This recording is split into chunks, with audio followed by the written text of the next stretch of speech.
का बहुत बहुत स्वागत है।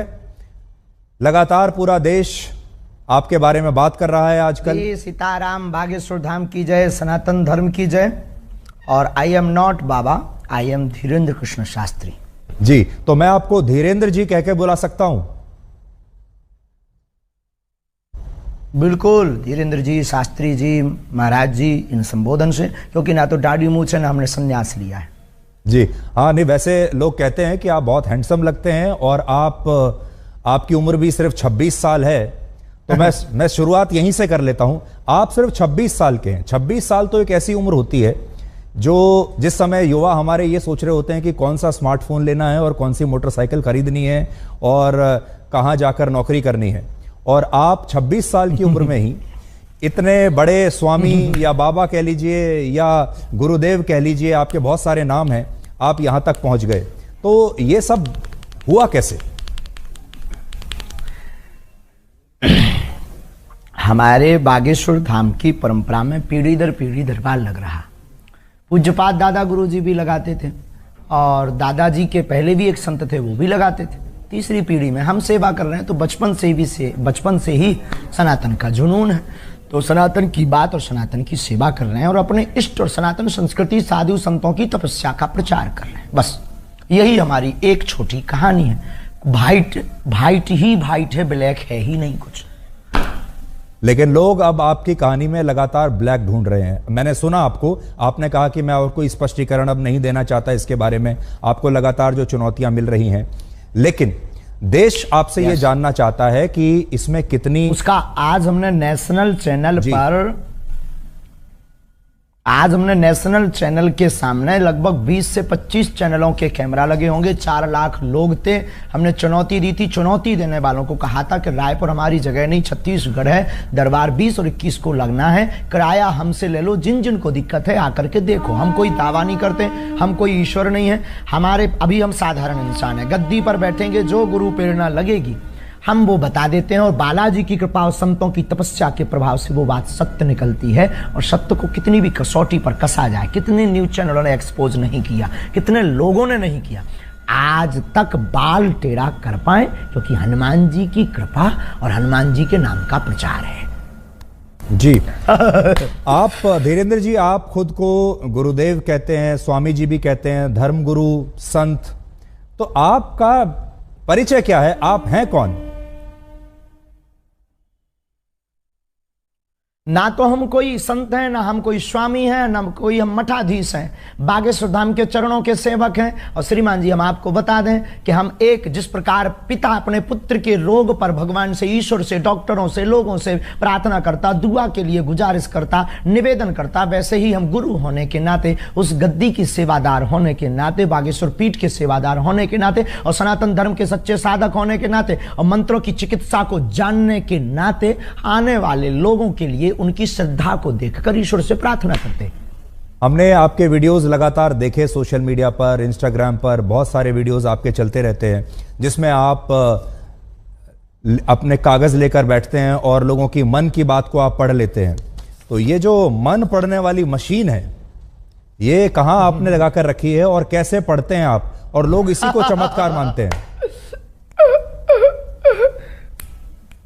देखो भाई, ये भारत देश है, इसमें ऋषि मुनियों की परंपराएं विविध रही और भारत इसीलिए तो विश्व गुरु रहा। यहाँ खूब खोज की फाइयान यात्री जैसे विदेशी लोग आए, पर भारत को विश्व गुरु उन्होंने इसीलिए तो माना सबने, क्योंकि भारत में वैदिक परंपरा, अति प्राचीन परंपरा है, ऋषियों की परंपरा है। और हमारे पास कोई मशीन नहीं है, ना हम कोई मन पढ़ने वाले माइंड रीडर हैं। हम तो अपने इष्ट के सेवक हैं और अपने शास्त्रों के सच्चे साधक हैं। उनके आधार पर जो हमें गुरुजी ने प्रेरणा दी, जो हमें इष्ट प्रेरणा देते हैं, हम वो लिख देते हैं। सच निकले या झूठ, वो व्यक्ति की श्रद्धा और बालाजी की कृपा। धीरेन्द्र जी, आप लोगों की आवाज हम तक और हमारी आवाज लोगों तक पहुंचाते हो, वैसे ही हम अपने इष्ट की जो चेतना तरंग है और लोगों की जो अर्जी है, वो अपने इष्ट तक, इष्ट की तरंग को लोगों तक पहुंचाते। न आप कुछ हो न हम कुछ है। देखिए, जो आप बता रहे हैं, ये तो भारत की संस्कृति में जो योगी और मुनि और जो सिद्ध पुरुष हुआ करते थे, उनके पास ये शक्ति होती थी, ये हम भी सुनते आए हैं। लेकिन आपकी उम्र है सिर्फ 26 साल। जितनी आपकी उम्र है उससे दुगना या तिगना तपस्या करने के बाद जो योगी हुआ करते थे, हमारे जो ऋषि मुनि होते थे, तब उनके पास ये शक्ति आती थी कि वो ये सब कर सके। आपकी उम्र ही को टोटल 26 साल है, तो आपके पास ये चमत्कार की जो शक्ति है इतनी जल्दी कैसे आई है? बहुत अच्छा प्रश्न है, बहुत बहुत धन्यवाद, अच्छा प्रश्न। ये आपसे किसी ने पूछा नहीं होगा। तपस्वी तो नहीं है, ये घोषणा तो नहीं करते, लेकिन आज भी दिन ना रात, हाँ बहुत। अरे आपकी योग्यता का क्या कहना, आई प्राउड ऑफ यू। हमको आप पर बहुत गर्व है, आपकी लैंग्वेज से और आपके स्पष्ट प्रश्नों से। तो देखो, बाकी लोग तो वही घिसे पिटे क्वेश्चन करते हैं, आप ये जो बीच की नई चीजें ले आए बहुत गदगद कर गई हमको। तपस्वी हम नहीं हैं, लेकिन दिन ना रात तपस्या में ही गुजर रहा। 9-10 साल की अवस्था से ही हमने बालाजी की सेवा की। जब बच्चे खेलना सीखते थे तब से हमने हनुमान चालीसा का पाठ, और गुरु ने जो विधान बताया वो मीडिया पर बताने का विषय नहीं है, वो अनुभव का विषय है। कभी आप आइएगा तो उसको हम आपको बताएंगे कि हमने क्या क्या अपने जीवन में मुश्किलों को सहा, कितना हनुमान चालीसा का पाठ किया, रातों भर हनुमान जी के चरणों में बैठकर रोए हैं, रातों भर हवन किया है। उसका ही ये परिणाम है जो आज सनातन संस्कृति का झंडा जगह जगह गाड़ा जा रहा है। और जो भोले भाले लोगों को धर्मांतरण कर रहे थे छोटी छोटी ट्रिक दिखाकर, ऐसे मिशनरियों के मुंह पर तमाचा। भारत के इतिहास में नेशनल चैनलों के सामने कोई पादरी नहीं आया, कोई अन्य धर्मों के लोग नहीं आए, पर बागेश्वर धाम ने चैलेंज देकर के ललकार कर गद्दी पर ठोक कर झंडा गाड़ा है आज रायपुर के दरबार में। अच्छा, आप तो इतना लोगों के मन की बात जान लेते हैं, अंतर्यामी आप हैं।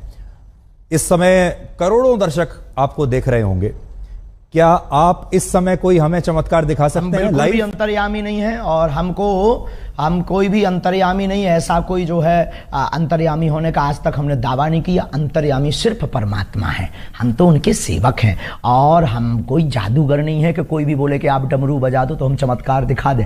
हम अपने इष्ट से प्रार्थना करने वाले एक याचक हैं। तो हमारे सामने तो जब वो आएगा उसकी श्रद्धा दिखेगी, हम प्रार्थना करेंगे, वो सनातनी बनेगा, हम प्रार्थना करेंगे, हमारे बालाजी उस पर कृपा कर देंगे। लॉजिक सीधा सा है, फंडा सीधा सा है। और जादूगर मैजिशियन थोड़ी है कि डमरू बजाए, हाँ भाई आ जाओ खेल देख लो।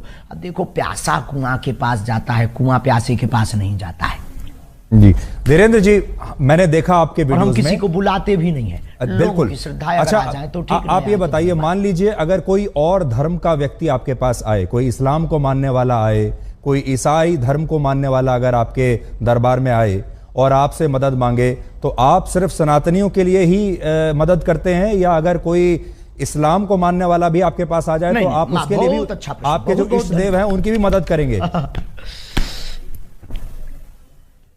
बिल्कुल, मानव होने के नाते हमसे तो बहुत मुसलमान भाई भी जुड़े हैं, और बहुत क्रिश्चियन वाले लोग भी हमारे पास आते हैं, अन्य पंथों के लोग भी हमारे पास हजारों की तादाद में आते हैं। हम गिनती गिनवा देंगे कई दरबारों में। आप हमारे वो खोजिएगा, वो बताइए क्या बोलते हैं अपना नेट का, यूट्यूब खोजिएगा, यूट्यूब पर आपको लंबी लिस्ट मिलेगी। उसमें कहीं ना कहीं मुसलमान भाई का विचार उद्भाव और वो जो माइक पे बोलते हैं वो बाइट मिल जाएगी आपको, हम आपको भिजवा देंगे, आप अपनी टीवी पर दिखवा देना लोगों को। अच्छा, ये बताइए कि जब लोग आपके पास आते हैं, मैंने देखा तो ऐसा लगता है कि आप उनके अंदर बताते हैं कि इनके अंदर कोई प्रेत है, कोई भूत है, फिर वो छटपटाने लगते हैं, अजीब तरीके की आवाजें निकालने लगते हैं, कई बार वो बेहोश हो जाते हैं। एक अजीब सा दृश्य देखने को मिलता है। अभी मैं आपको वो तस्वीर भी अपने दर्शकों को भी मैं दिखा रहा हूं निकालकर, अगर हमारे पास वो तस्वीरें, बहुत देखिए अभी हम तस्वीर दिखा रहे हैं। लोग जो हैं वो देखिए झूम रहे हैं, कई लोग तड़प रहे हैं, अपने ही आपको एक मार रहे हैं, वाइब्रेशन हो रहा है जी। तो ये इस समय लोगों को क्या हो जाता है, ये क्या होता है? मारो इसे, लाल कर दो, मार नकारात्मक और सकारात्मक ऊर्जा की लड़ाई है। हम कुछ नहीं, हम पे तो कोई प्रेत चढ़ा नहीं है। लोगों के ऊपर जो नकारात्मक ऊर्जा आती है वो जैसे ही बागेश्वर बालाजी के सामने पहुंचती है, या हनुमान चालीसा की जो चौपाई है, भूत पिशाच निकट नहीं आवे, महावीर जब नाम सुनावे। तो अगर 500 साल पहले लिखा हुआ हनुमान चालीसा गलत है तो भूत प्रेत नहीं है। और अगर आप हनुमान चालीसा को गलत मानते हो तो फिर हमें आपसे बात करने की कोई ज़रूरत नहीं है। और अगर हनुमान चालीसा को मानते हो तो उसमें ये चौपाई भी है, ये चौपाई भी है तो ये बात सत्य भी है। अब कोई शक्कर को चीनी कहे, कोई शुगर कहे, कोई खाड़ कहे, कोई मिठाई कहे, शक्कर शक्कर है, नाम कुछ भी संबोधित कर दो तो कोई नेगेटिव एनर्जी, कोई पॉजिटिव एनर्जी बोल देता है। नकारात्मक ऊर्जा सकारात्मक ऊर्जा की लड़ाई ही ये हम देहाती लोग हैं तो प्रेत बाधा बोल देते हैं। नहीं, मैं भी हनुमान चालीसा का पाठ कर रहा हूं और वर्षों से कर रहा हूं, मुझे कंठस्थ भी है, पर आपके जैसी शक्ति अभी तक मेरे पास नहीं आई है कि मैं लोगों को कोई उनका निदान कर सकूं। लेकिन आपने एक चीज नोट की, आपको अब आपको भाग्य सुधाम आना चाहिए।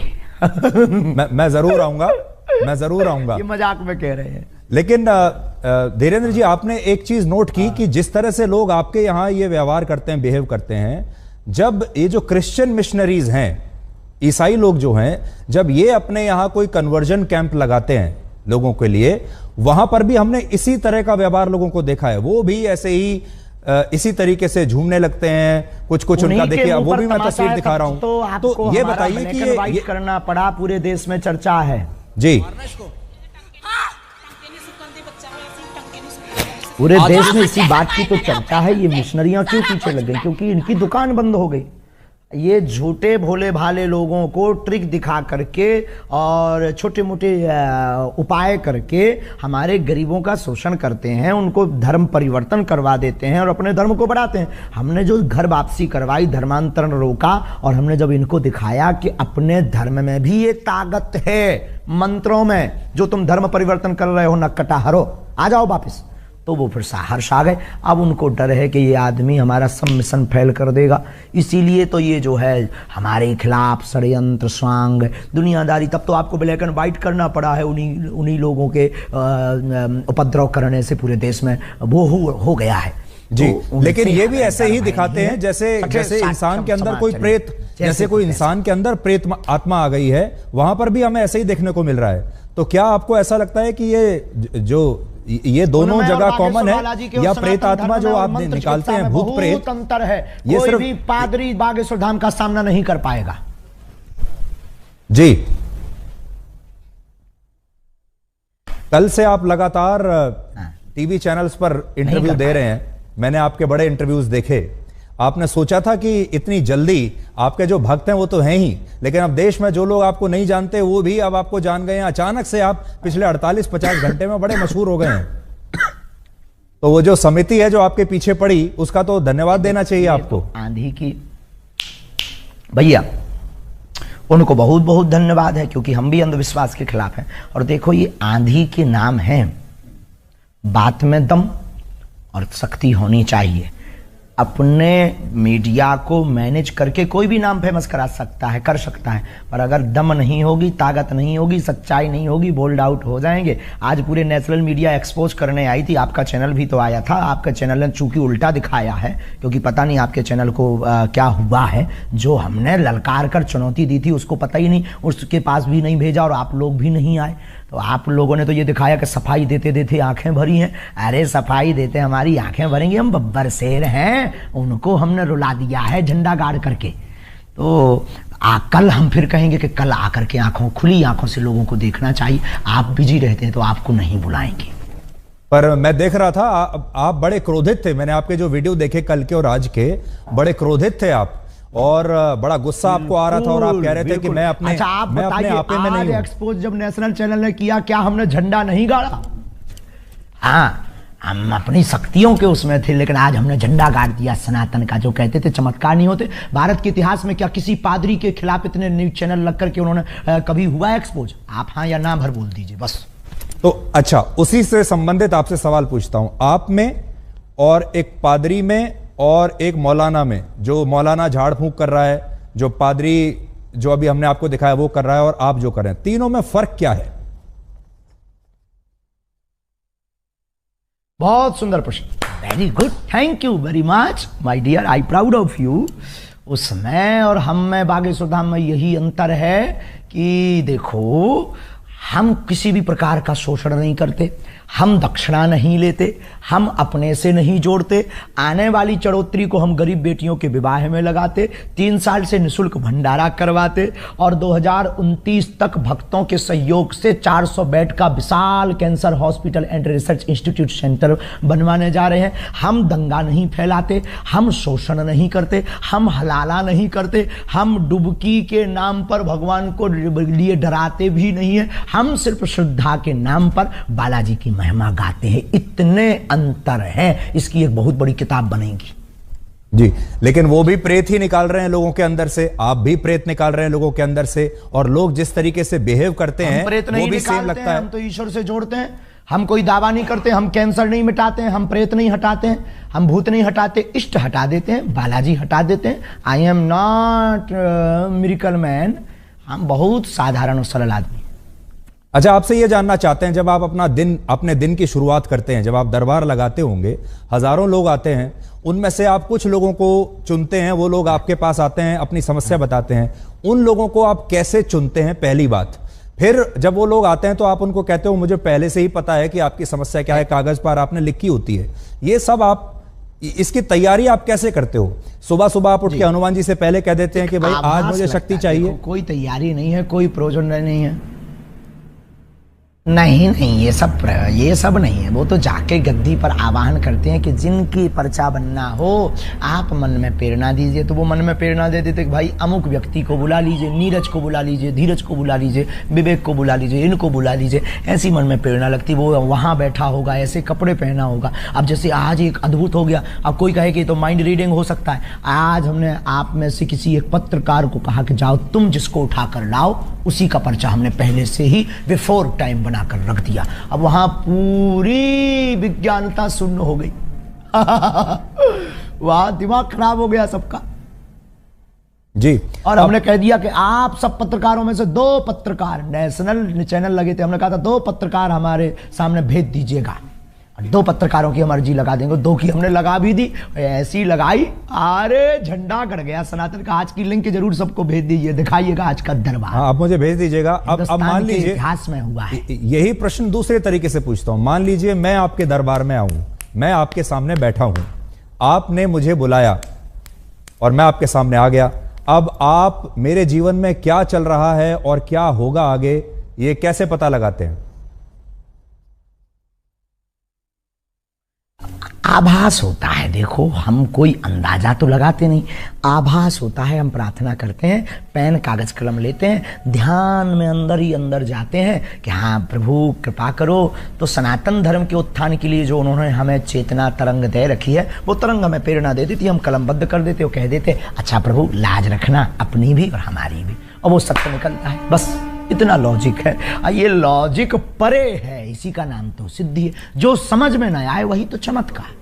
अभी आप लगा सकते हैं ध्यान मेरे बारे में? आज से 30 साल पहले कोई कहे कि आप देश विदेश में बैठे सकते, देश विदेश में बैठे लोगों को वीडियो कॉल पर आप तुरंत बात कर पाएंगे। 30 साल पहले ये कोई कहता था तो कहते कितना झूठबाज आदमी है, मूर्ख आदमी है, ऐसा हो ही नहीं सकता, ये तो चमत्कार होगा। लेकिन आज सहज है। पर देखिए धीरेन्द्र जी, एक जमाने में जब बारिश होती थी, लोग क्या कहा? देखिए, जब एक आज से सैकड़ों वर्ष पहले, हजारों वर्ष पहले जब बारिश होती थी तो उसे भी लोग चमत्कार समझते थे। सूर्य ग्रहण होता था, उसे भी चमत्कार समझते थे। दिन और रात, सुबह और शाम जब रात होती है, उसे भी चमत्कार समझते थे। बाद में यह पता चला धीरे धीरे धीरे कि यह चमत्कार नहीं, यह विज्ञान है, इसके पीछे विज्ञान है।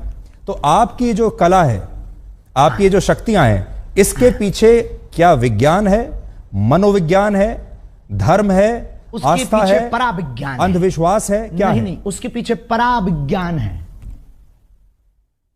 पराविज्ञान है। बहुत अच्छा प्रश्न आपने किया। इसके पीछे पराविज्ञान, सूक्ष्म जगत विज्ञान, जिसे आज तक विज्ञान बहुत सालों से खोज रहा, समझ नहीं पा रहा। और ये देखो, ऐसी बात है, इसको प्रत्यक्ष नहीं कर सकते क्योंकि अंधे को सूर नहीं दिखा सकते हैं, गूंगे के द्वारा जो है गुड़ का खट्टा मीठा का स्वाद नहीं पता लगा सकते हैं। उसी प्रकार ये पराविज्ञान है हमारे प्यारे माय डियर जी। मैं जब आपको देखता हूं, आपका जो, देखिए किसी भी गुरु के लिए उसका जो एक अपीयरेंस होता है, वो उसके जो शिष्य हैं उससे बड़े प्रभावित होते हैं। आपका जो एक अपीयरेंस है, यानी आपकी जो वेशभूषा है, जिस तरीके से आप अपने भक्तों के सामने अपने आप को प्रस्तुत करते हैं। इस समय भी जो आपकी वेशभूषा है, देखिए बड़ी रंग बिरंगी वेशभूषा है। आपने एक मुकुट ऐसा लगाया हुआ है जैसे एक जमाने में मराठी जो मराठा राजा लगाया करते थे, है।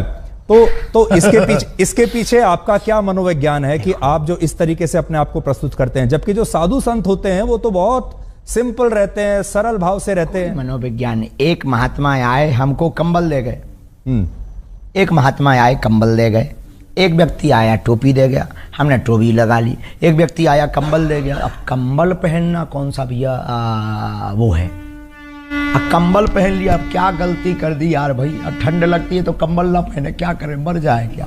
नहीं हमें देखिए राहुल गांधी पूरी सर्दियों में बिना राहुल गांधी टी शर्ट पहन के घूम रहे हैं और वो कह रहे हैं मैं तपस्वी हूं, तपस्वी को कभी सर्दी नहीं लगती। बात कीजिए, अध्यात्म की बात कीजिएगा, अध्यात्म की बात कीजिएगा। सॉरी कोई राजनीतिक मुद्दा पर बात नहीं। मैं तो राजनीति कह ही नहीं रहा, मैं तो ये बता रहा हूं कि राहुल गांधी भी तो एक तपस्वी है, उनको सर्दी नहीं लग रही, आपको लग रही है। आप हाँ, हम कमजोर आदमी हैं भैया, उनसे जाके पूछो, हम किसी के बारे में क्या कह दें। आई am not politician, I am only spiritual गुरु। आप पॉलिटिशियन तो नहीं है, लेकिन पॉलिटिशियन आपके बहुत सारे पॉलिटिशियन आपके शिष्य हैं।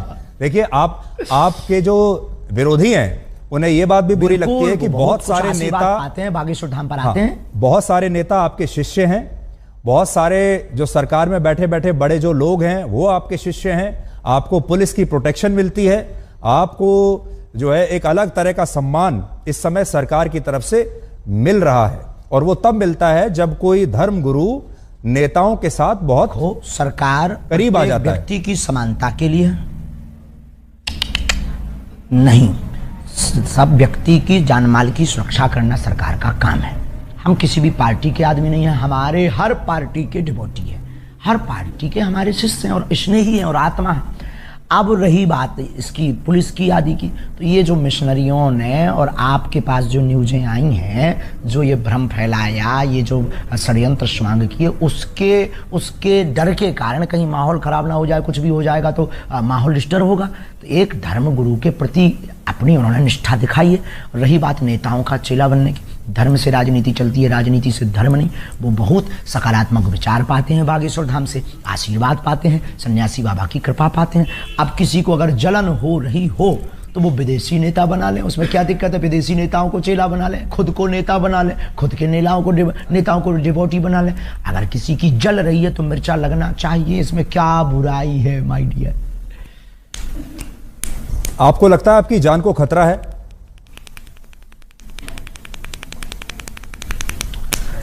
ये जो प्रपंच हो रहे हैं हमें, देखो मरना बार बार है नहीं है, एक बार बचना नहीं है, इसलिए हम बहुत स्वच्छंद आदमी और बहुत दिल खोल कर बोलते हैं। बाकी जो होना है वो तो होना ही है, लेकिन पीछे तो लगे ही है, ये भी नहीं कह सकते कि नहीं लगे। छतारी में हमने घोषणा कर दी थी, इस षड्यंत्र जो अभी आप लोग लेके बैठे हैं, ये हमने आज से 1.5 महीना पहले, लोग हमसे कह रहे हैं आपकी ब्लैक एंड व्हाइट पे ये दिखा देना। छतारी में हमने कह दिया था कि अब हमारे खिलाफ षड्यंत्र होगा, अब वो हो गया।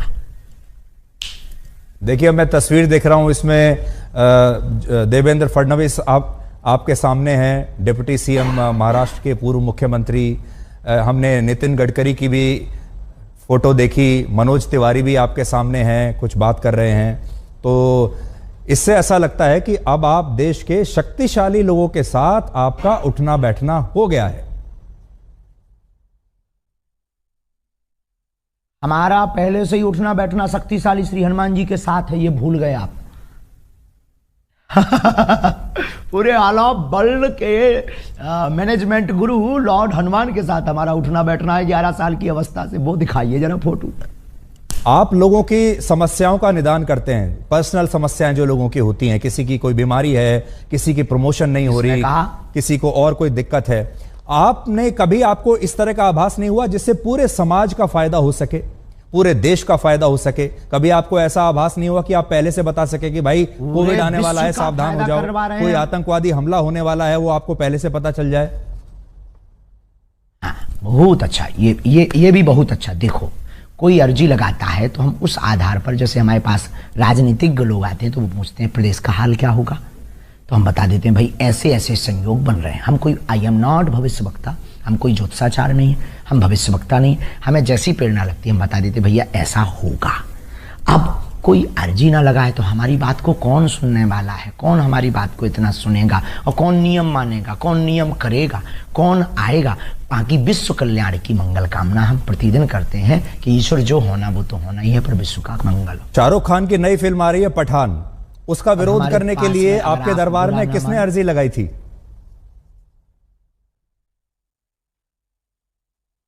अरे वो किसी ने नहीं, वो तो उसने वो गा दिया था, हमें बच्चों ने बताया ये भगवा रंग गा दिया, तो उनका भगवा रंग ही क्यों बेशरम है भाई, ब्लैक रंग, हरा रंग, ऑरेंज रंग और भी रंग भी है, उनको भी बेशरम बनाओ जी। तो क्या गलत कर दिया भाई, ये गलत थोड़ी है। हर बार भगवा रंग ही क्यों बेशरम, हर बार हम सनातनी हिंदू ही क्यों टारगेट, हर बार हम संत ही क्यों, और आपके ब्लैक एंड व्हाइट से कहेंगे कि जो हमारा आपने ब्लैक एंड व्हाइट लिया है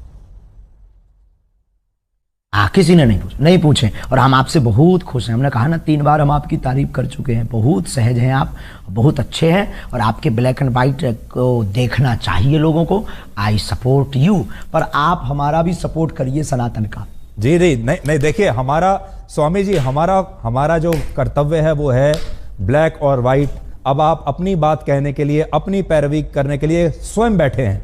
अब आप मेरे ऊपर या आज तक के ऊपर आरोप नहीं लगा सकते कि मेरी बात सही नहीं है। अब आप स्वयं अपने स्पोक्स पर्सन हैं, स्वयं अपने प्रवक्ता हैं। आज गलत किया है, आज दिन में गलत किया है, आज तक ने सत्य नहीं दिखाया है। अब देखिए, अब वो सारी चीजें अब लोगों के सामने आ जाएंगी, पर हम आपसे ये जानना चाहते हैं कि क्या एक धर्म गुरु को फिल्मों के बारे में बोलना चाहिए? दिखा दीजिए आज दिन भर की वीडियो। शाहरुख खान के बारे में बोलना चाहिए एक धर्म गुरु को? क्या आप छोटी छोटी जो सनातन के खिलाफ बोलेगा, चाहे वो फिल्में वालों हो, चाहे वो राजनेता हो, हमने शिक्षा मंत्री के खिलाफ भी बोला बिहार के, उस पर बात क्यों नहीं की? जो सनातन का विरोध करेगा हम उसके खिलाफ बोलेंगे। अगर ये दंगाई है, अगर ये भड़काऊ है, तो ये होते रहना चाहिए, इतना खौफ बहुत जरूरी है। तो ये आरोप, आप इसका मतलब सही है आपके ऊपर, जो लोग कहते हैं कि आप हिंदुओं को जो आते हैं वहां पर उनको भड़काते हैं, आप एकजुट करते हैं लोगों को, समझ में भड़काना आता है। जो हिंदू नहीं है उनको भड़काना आता है। अपनी अपनी समझ है। और किसी को कल तक हम पाखंडी नजर आ रहे थे, किसी को कल तक हम चुनौती से भागने वाले नजर आ रहे थे, जब आज हमने ठोक दिया, ठिकाने लगा दिया, सो बुद्धि ठिकाने लग गई पूरी नेशनल मीडिया के सामने। तो ये अपनी अपनी, जब तक हमको समझा नहीं तब तक वो ऐसा समझेंगे। बहुत सारे लोग आपको सोशल मीडिया का स्वामी भी कहते हैं, क्योंकि अब आप यूट्यूब पर बड़े एक्टिव हैं, इंस्टाग्राम पर आपके लगातार वीडियो चलते जा रहे हैं, और ये एक नई तरह की जो है क्रांति है, जिसमें हम ये देख रहे हैं कि धर्मगुरु भी अब आश्रमों से बाहर निकलकर सोशल मीडिया पर आ गए, मोबाइल फोन पर आ गए। लोग आपको मोबाइल फोन पर देख रहे हैं। ये अपने आप हो रहा है धीरेन्द्र जी, या आपके पास कोई सोशल मीडिया टीम है जो आपको रोज वायरल करती है? एक दूसरे में विज्ञान और विज्ञान दोनों एक दूसरे से जुड़े हुए हैं। हमारी कोई टीम नहीं है। हम तो पहले दरबार लगाते थे, पहले भी कथाएं करते थे, लाइव नहीं आते थे। फिर संस्कार वालों ने आके कहा कि हम आपकी कथा को दिखाएंगे, क्योंकि आपकी कथा में, आपके दरबार में दम है और सनातन का प्रचार होगा। हमने कहा भाई अगर तुम्हें दिखाना है तो दिखा दीजिए, हमें क्या दिक्कत है, बस इतनी ही कहानी है। अब आप आए, आप बोले हमें ब्लैक एंड व्हाइट दिखाना है, अब आप भी हमारी टीम में शामिल हो। नहीं, आपने मेरी बड़ी तारीफ की। मैं भी आपको इतना तो कहूंगा कि you are a very good speaker. Thank you very much. तो अब ये बताइए, अब ये जो 2-3 दिन से आपको लेकर विवाद हुआ है, अब इसके बाद से आपको ऐसा लगता है कि ये एक तरीके से नया जीवन अब शुरू हो रहा है? निपट गया। रोज आपके टीवी पर इतने इंटरव्यूज अब आपने दिए। हमारा नया जीवन, नई क्रांति शुरू हो रही है। रोज चुनौती आएंगी, अब हमें उनकी तरफ ध्यान नहीं देना है। कितनी बार हम सत्य की कसौटी पर कसेंगे। पहले आधी हकीकत आधा फसाना आया, फिर हमारे पास में छोटे छोटे पत्रकार आए, फिर हमारे पास में कुछ तार्किक आए दिल्ली के, उन्होंने हमें एक्सपोज किया धाम पर। सबने मुंह खाई, सबने मुंह की खाई, सबने जय जयकार की। आज हमारे पास में रायपुर छत्तीसगढ़ में 20 नेशनल चैनल आए, उनके सामने भी हमने दिखा दिया कि अब आप उठा लाओ, हम खुलना चैलेंज देते हैं, ललकार कर देते हैं। और जब वो भी मुंह की खाने, उन लोगों ने भी सत्य माना। मतलब आप लोग तो, आपकी भूमिका नहीं है, आपकी भूमिका तो सत्य को दिखाने की भूमिका है। आपकी उसमें क्या गलती है? जो लोग मांगते हैं आप वो दिखाते हैं, पर कई बार वो दिखाते हैं जो मांगते भी नहीं है लोग, ये बात अलग है। लेकिन आपने भूमिका निभाई और आज हमने अपनी कसौटी पर हम खड़े उतरे। अब हमें बहुत चुनौतियों से डरना नहीं है, बहुत ज्यादा उस पर टाइम बर्बाद नहीं करना। बहुत बहुत धन्यवाद। अब हम एक सवाल, आखिरी सवाल में आपसे करेंगे, आखिरी सवाल आपसे पूछना चाहता हूँ। वाइट है। आखिरी सवाल आपसे पूछना चाहता हूँ, आपने गाइड फिल्म देखी है? जी। नहीं, हमने नहीं देखी। अच्छा, तो गाइड फिल्म में स्वामी जी एक गाइड फिल्म थी जिसके नायक थे देवानंद, बहुत मशहूर हीरो थे। उसमें दिखाया यह गया है कि जो उसका जो मुख्य किरदार है वो अच्छा, सूखा पड़ा हुआ है एक गांव में और वो बारिश नहीं हो पा रही है। उसके लिए वो एक आम इंसान है, लेकिन वो उसके लिए तपस्या करनी शुरू कर देता है और लोग आसपास के उसको बाबा समझने लगते हैं और लोगों को विश्वास इतना हो जाता है उस व्यक्ति के ऊपर कि वो वाकई तपस्वी बन जाता है और फिर वो अपनी जान दे देता है उसके लिए। आपको ऐसा लगता है कि आपके साथ भी ऐसा ही हुआ? आपका जो बचपन है बड़ा संघर्षों से बीता, बहुत गरीबी में आपने अपना बचपन बिताया। अभी भी आप, मैं तो ये कहूंगा कि अभी युवा ही हैं आप, और ये जो विश्वास का जो पूरा जो इकोसिस्टम है, इस पर आप बेसिकली लोगों के साथ संवाद कर रहे हैं। चाहे हनुमान जी आपके साथ हो या ना हो, लेकिन एक विश्वास जब बन जाता है लोगों का आपके ऊपर, तो फिर वो शक्ति अपने आप ही एक अलग दिशा में जाने लगती है।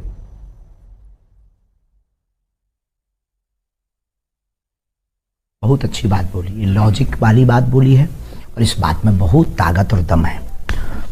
देखो, हमें हनुमान जी ने चुना है, और रही बात लोगों की श्रद्धा की, श्रद्धा टूटती और बनती रहती है, लोग स्थिर नहीं रहे किसी के नहीं। दूसरी बात, इस विषय पर हमारा सिर्फ यही कहना है कि हमने कभी अपने से लोगों को नहीं जोड़ा, लोगों की बाहें पकड़कर हनुमान जी से जोड़ा।